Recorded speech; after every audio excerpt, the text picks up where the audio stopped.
Isang magandang hapon or magagabi na rin mga kaibigan ng Lunes, June 8, 2024. Pero bago tayo magpatuloy sa ating latest weather update, pa-like and subscribe po muna and pa-hit po ng notification bell para notify po kayo sa ating mga daily and latest weather update. So mga kaibigan, ngayong hapon po ng Lunes ay wala pa naman po tayong bagyong binabantayan sa loob at labas ng Philippine Area of Responsibility.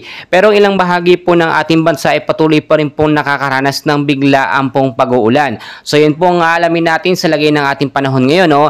Forecast weather condition natin mga kaibigan ay ito po yung mga lugar na apektado ng sypnosis po natin or yung easterlies po mga kaibigan. Sama ng panahon natin yan or yung mainit na hangin na nanggagaling sa Karagatang Pasipiko ang siyang makaka-apekto sa ilang bahagi ng eastern section po ng Luzon at ng Visayas.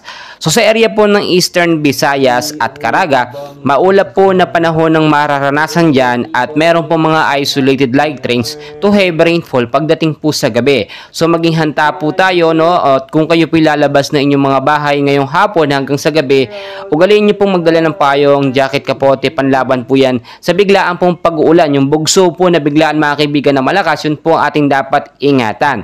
Sa area po ng Bicol Region, Aurora, Quezon, Isabela at Cagayan, maulap din po ng panahon sa mga lugar na yan ang mararanasan. Pagdating naman po sa gabi, posible pong mga isolated light rains to heavy rainfall, mahina hanggang sa malakas na pag-uulan ang posible pong maranasan. So maging handa pa rin tayo, panatilihin pong may dalang payong, jacket, kapote kung lalabas po sa hapon at sa gabi sa aking mga lugar po na nabanggit.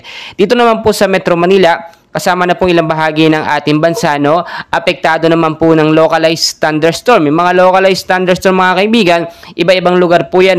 Yung pag-uulan po sa hapon, maulap na panahon, mga isolated light rains to heavy rainfall. Minsan po sa mga lugar po na aking nabanggit, dyan po meron po mga localized thunderstorm. Hindi po easterlies lamang. So maging handa po, parte ng Metro Manila, kasama na ilang bahagi ng ating bansa. Mga kaibigan, kahit wala naman pong bagyo na binabantayan sa loob at labas ng Philippine Area of Responsibility, patuloy pong nagbababala ang pag-asa.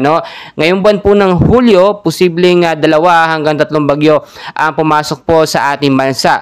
So ngayon pa lamang po ay maging handa na tayo sa posibleng bagyo na papasok. So inaabangan po si Bagyong Butchoy at si Bagyong Karina, kung ito po papasok sa ating bansa. Inaasahan din na posibleng malakas ito or posibleng mahina mga kaibigan, and hopefully wag naman yung mga super typhoon na pumasok sa ating bansa. So mga kaibigan, dyan lamang po kayo, and please wag pong kakalimutan mag-like and subscribe and always pong pahit ng notification bell para notify po kayo sa lagay ng ating panahon at maagapan po natin, at ugalayin po magdala ng payong, jacket, kapote. Lagi ko po pinapaalala yan.